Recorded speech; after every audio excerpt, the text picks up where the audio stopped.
The Year We Learned to Fly by Jacqueline Woodson and read by Mrs. Alvarez. That was the year we learned to fly. That was the spring when the rain seemed like it would never stop and the thunder boomed so hard we weren't allowed to go outside. Use those beautiful and brilliant minds of yours, my grandmother said.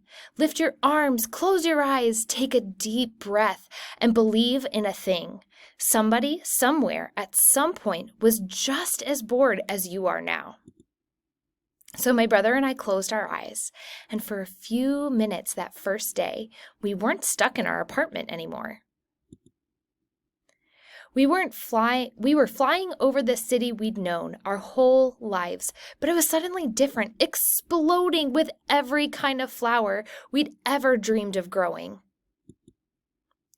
That was the summer we learned to fly, when my brother and I couldn't stop fussing with each other over whose turn it was to wash the windows, to feed the dog, to clean the kitchen. We fought and frowned and made silent promises to never speak to each other again. My grandmother said, "Lift your arms, close your eyes, take a deep breath, and stop being so mean about everything. Somebody somewhere at some point was just as mad as you are now." So we did.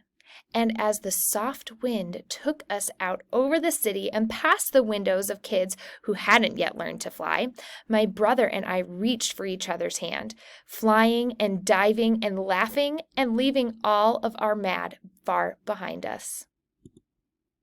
That was the autumn our rooms felt too big and lonely with only us in them and the darkness coming on so fast. But while we hugged ourselves against the too quiet of it all, we remembered that we didn't have to be stuck anywhere anymore.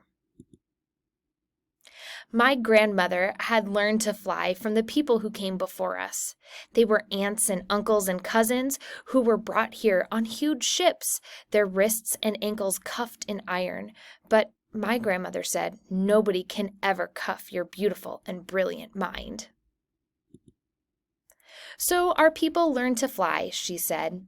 They dreamed a thing and made it happen, closed their eyes and flew away home.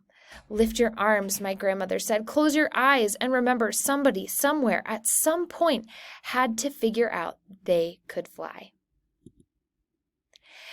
That was the winter we moved away from the building and the block and the friends we'd always known. To the street where the kids looked at us funny and didn't even answer when we asked them if they wanted to play.